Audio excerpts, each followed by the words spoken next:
So we are reading from Bhagavad Gita as it is, text chapter 2, text 2. Shri Bhagwan Uvacha Kutastva Kasmalam Idam Vishame Samupasthitam Anarya Justam Asvargyam Akirti Karam Arjuna. The Supreme Personality of Godhead said, "My dear Arjuna, how have these impurities come upon you? They are not at all befitting a man who knows the value of life. They lead not to higher planets, but to infamy." So Arjuna put forward many arguments of why he shouldn't fight and that why he doesn't want to fight. Now Krishna is saying, how have you gotten these impurities? Krishna and the Supreme Personality of Godhead are identical. So Krishna is the Supreme Personality of Godhead. Therefore, Lord Krishna is referred to as Bhagwan throughout the Gita. He's always said, Shri Bhagwan Uvacha. Whenever Lord Krishna speaks, is said Shri Bhagwan Uvacha. Why is that? Because Lord Krishna is Bhagwan. He's the Supreme Lord. That's why he's referred to as Bhagwan. Bhagwan is the ultimate in the absolute truth. The absolute truth is realized in three phases of understanding, namely Brahman, or the impersonal, all-pervasive spirit, Paramatma, or the localized aspect of the Supreme within the heart of all living entities, and Bhagwan, or the Supreme Personality of Godhead, Lord Krishna. So we are all wanting to understand the truth. In our experience, whatever we see is relative truth. Why is it relative? Because it's relatively true only for that particular time, place, and circumstance. After 5,000 years, it'll be a totally different story. But so that means truth means something that never changes, nothing beyond it, eternal. That's the absolute truth. And this absolute truth is realized in three phases. Three phases. One is called the Brahman, the light, the Brahma Jyoti, the divine light, as people call it. Another is the super soul, the Paramatma, who is in everyone's heart. And the complete understanding of the absolute truth is Lord Krishna. He's a person, that the absolute truth is a person, and that the divine light is the effulgence coming from his body, and that he expands as the Paramatma to accompany us in this material world. In the Srimad Bhagavatam 1.2.11, this conception of the absolute truth is explained thus. So this verse in the Srimad Bhagavatam is one of the foundational verses of the Srimad Bhagavatam. It's called the Paribhash Sutra. Vadanti tat tattvavidas tattvam yagyanam advayam brahmatmeti paramatmeti bhagwaneti shabdayate. The absolute truth is realized in three phases of understanding by the knower of the absolute truth, and all of them are identical. Such phases of the absolute truth are expressed as Brahman, Paramatma, and Bhagwan. So somebody who understands the absolute truth, who actually knows the absolute truth, knows that, that the absolute truth is a person. He's a person. And he has this light coming out of his body, which is called the Brahman, and that he expands as Paramatma. That is a person who actually knows the absolute truth. These three divine aspects can be explained by the example of the sun, which also has three different aspects, namely the sunshine, the sun surface, and the sun planet itself. So the example is given of the sun. One who studies the sunshine only is the preliminary student. One who understands the sun's surface is further advanced. And one who can enter into the sun planet is the highest. Ordinary students who are satisfied by simply understanding the sunshine, its universal pervasiveness, and the glaring effulgence of its impersonal nature may be compared to those who can realize only the Brahman feature of the absolute truth. So some people might be just satisfied to understand, oh, there is sunshine everywhere. They're just happy to know about that. Oh, there's sunshine everywhere, you know. And so that is compared to the transcendentalists whose knowledge of the absolute truth, whose knowledge of God is that, oh, that God is everywhere in his light, in the feature of the light. Now, if somebody is a bit more sincere, or somebody has a bit more knowledge, student who has advanced still further can know the sun disk, which is compared to the knowledge of the Paramatma feature of the absolute truth. So a person can say, okay, the sunshine is there, but where is it coming from? You know, let me try to do a little bit of research work. Where is this sunshine coming from? And so he approaches, sunshine is coming from this sun planet. There's a planet called the sun from where all the sunshine is coming. So that is like a bit more advanced knowledge, trying to understand, oh, that the Paramatma feature, the Supreme Lord is expanded in everyone's heart as Paramatma. Then the student who can enter into the heart of the sun planet is compared to those who realize the personal features of the Supreme Absolute Truth. So, one student might be just satisfied to understand, okay, so the light is coming from the sun planet. But another student might say, let me go inside the sun planet and see further research. What is there? What's not there? And that is the student who understands that God is a person. Personal feature of the absolute truth means that the absolute truth is a person. Yeah? Therefore, the bhaktas or the transcendentalists who have realized the Bhagwan feature of the absolute truth are the topmost transcendentalists, although all students who are engaged in the study of the absolute truth are engaged in the same subject matter. So they're all transcendentalists. Somebody whose knowledge is up to Brahman or Paramatma or Bhagwan, they're all transcendentalists. But just depends, like one has finished his high school, another has finished his master's, and then another has finished his PhD. So in that sense, the knowledge of one who's done PhD is higher. So that's the reason the bhaktas are called the topmost transcendentalists, because they have understood that God is a person. He's the supreme person. The sunshine, the sun disk, and the inner affairs of the sun planet cannot be separated from one another. And yet the students of the different phases are not in the same category. So they're all the sun, the sunshine, the sun disk, and the sun planet. It's all knowledge of the sun. Yet the knowledge of the student goes higher and higher. Similarly, one who understands that God is a person, the light which is coming out, the light which I'm seeing everywhere, the Brahma Jyoti, the Brahman, is the effulgence which is coming from his body. And he has expanded as the Paramatma in everyone's heart to accompany us here in this material world. That is perfect knowledge. Any questions or comments till now?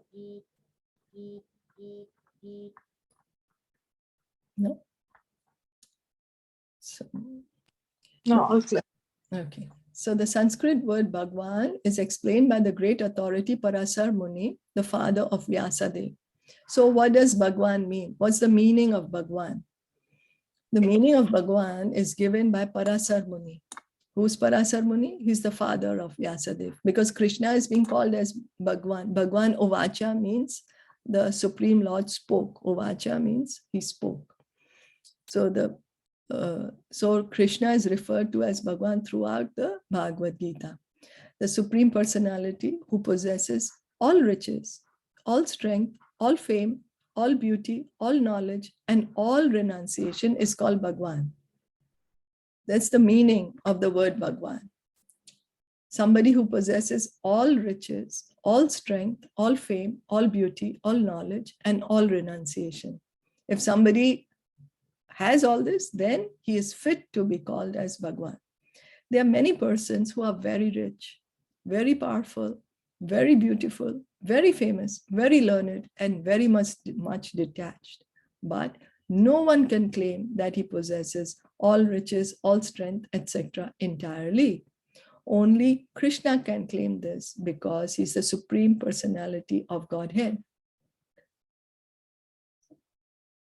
So we can see that we have so many beautiful people in this world. That we might have even like Miss Universe of this world or Miss World, that is the most beautiful person in this world. But does that make that person the most beautiful in the entire material and spiritual world? No. No, only Krishna is the most beautiful. He's the most beautiful. Then we have powerful people. Somebody might win the, the boxing match, the most powerful person on this earth. But does that make that person the most powerful in everywhere in the material world, spiritual world? No, only Krishna can claim. So only Krishna can claim to be all strength, to have all strength, all rich. So we have so many rich people in this world. We might also come to know who's the richest person on this earth. But does that make him or her the richest everywhere? No, only Krishna can. Why? Why is Krishna the richest? Because all material and spiritual worlds belong to him. So like that, no living entity, including Brahma, Lord Shiva, or Narayan, can possess opulences as fully as Krishna. Therefore, it is concluded in the Brahma Samhita by Lord Brahma himself that Lord Krishna is the Supreme Personality of Godhead. No one is equal to or above him. He is the primeval Lord or Bhagwan, known as Govinda, and he's the supreme cause of all causes. Is the supreme cause of all causes. So there's no one equal to Krishna and no one who is more powerful than Krishna. That's why he's called Bhagwan. He's called Supreme Personality of Godhead. He's Govinda. Ishvara Parma Krishna Satchidananda Vigraha Anadiradir Govinda Sarva Karana Karanam. There are many personalities possessing the qualities of Bhagwan. But Krishna is the supreme because none can excel him. So if we do a research work, who's better, we will come to the point of Krishna because there is no one who's better than Krishna in any field. He is the supreme person and his body is eternal, full of knowledge and bliss. He's the primeval Lord, Govinda, and the cause of all causes. Brahma Samhita 5.1. This verse appears in the Brahma Samhita, which are the prayers sung by Lord Brahma after he saw Krishna, after he saw the spiritual world. So Brahma is saying that Krishna is the supreme person and his body is eternal, full of knowledge and bliss. He's seeing the Lord face to face. So and Lord Brahma is an authority for us to understand God. So Brahma is saying, he's not saying that Krishna's body is material like us. No, he's saying Krishna's body is eternal, Sat Chid Ananda, eternal, full of knowledge and bliss. And that he's the original God and he's the cause of all causes. So we try to say, oh, this great thing happened was because of me. I did such a great thing, But Krishna, he's the cause of all causes, because we might be able to do a certain thing and we might excel at it, but we are able to do it only by the sanction of the Lord. The materials are provided to us by the Lord. This body is provided to us by the Lord. And he also says that I'm the strength of the strong, I'm the intelligence of the intelligent, I'm the ability in man. But we forget all these things. We forget, and then we claim that it's because of me.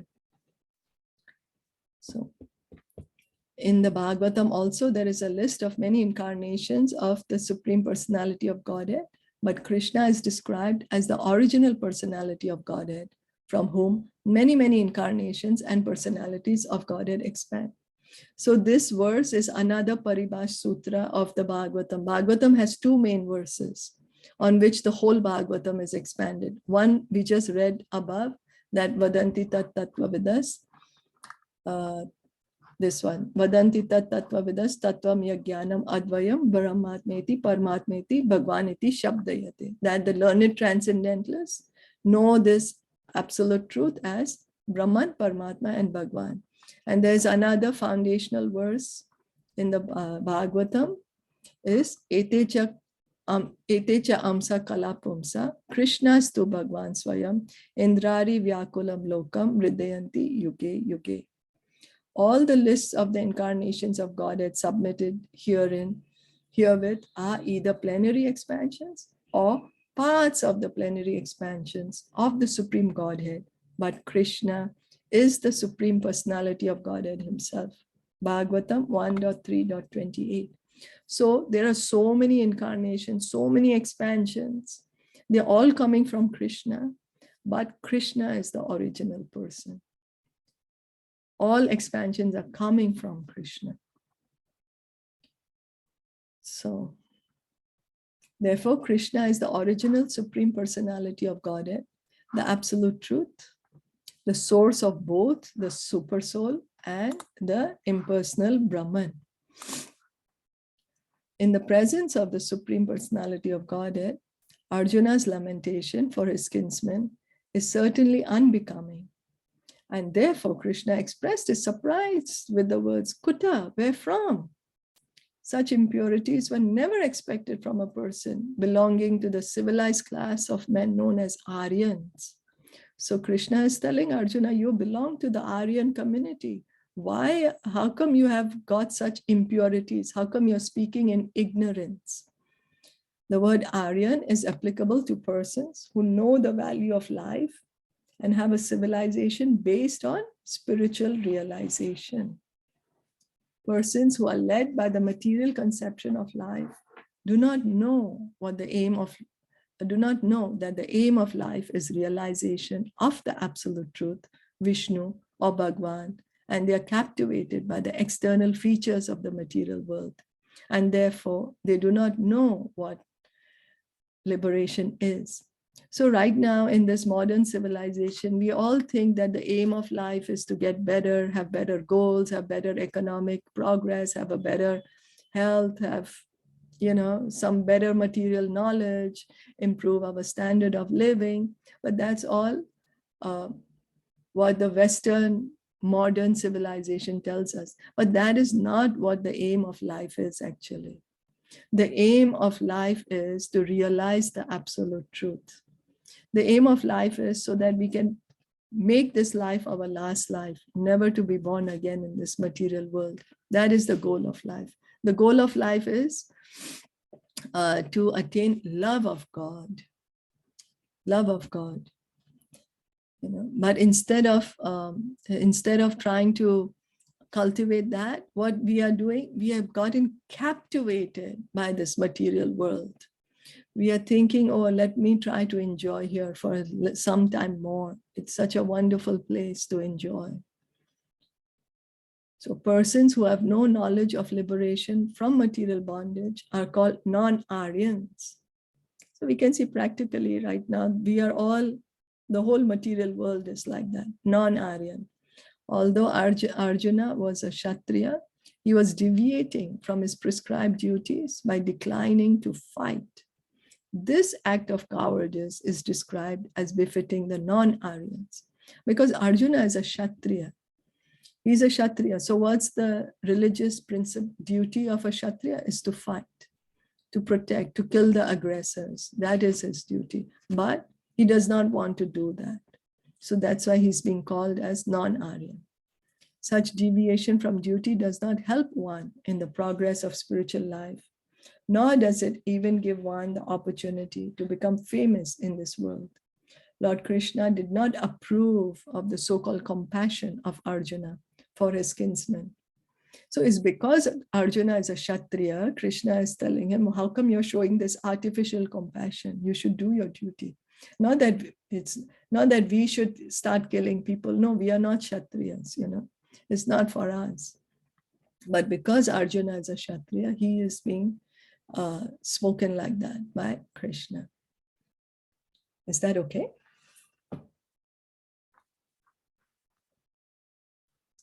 Yes, no, maybe. Yes. Yes. Okay. Any questions or comments? If no, then we'll stop here for today. Srimad Bhagavad Gita ki jai, Srila Prabhupada ki jai, Gaura Premanande, Hari Hari Bol.